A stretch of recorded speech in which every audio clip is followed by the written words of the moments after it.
Minnesota is Rust. Is this a muscle car? Sure is.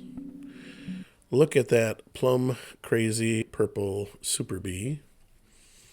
I am not a Mopar B body expert, but I would say that is a 68 or 9 or a 70.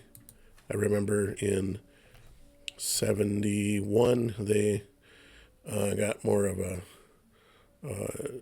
narrower look in the front and a wider look in the back, as I think all Dodge, Chrysler, Plymouths did. Yeah, look at that. Look at that baby. In the couple year model run of this 68, 9, and 70, you had a 383, you had a 440, and you had the Hemi. The Super B was cool because it was, it was built off of the same Charger or Coronet. It had such a distinct look from the front for sure with a dual grill like that. Muscle car, yeah. So this is a mid-sized car with those big blocks hiding out between the front fenders there. They could do all that you needed to do. You had plenty of room on the inside. Remember in a previous video we talked about a pony car, or the definition of a pony car, that you did not have that much room in the back seat. There was that 2+2 setup they were known for. Your Chargers and your Satellites and your Coronets, they were big. Still mid-size. They weren't a Belvedere. They weren't a Fury. But they weren't an Imperial, the Chrysler Imperial. But they had plenty of room for you and your family or your friends. Specifically looking at this model, you can kind of see through the hood scoops there, the air cleaner. I don't see roll cage. I see different seats put in. I see different wheels.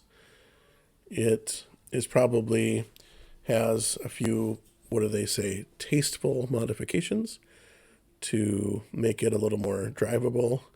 It appears to have disc brakes in the front, which I think these came standard with. I assume if somebody invested money in wheels and tires, that they would have gone through the brakes too and put four-wheel disc and put some good sized platters in there to help this thing stop.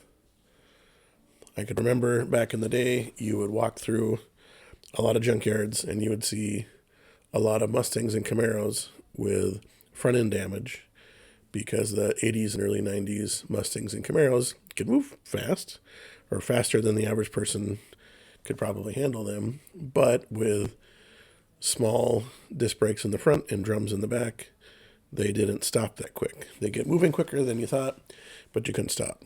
And having driven more than one car from the 60s with four-wheel drum or non-power four-wheel drum, or even with power disc and drum, the brakes leave a lot to be desired.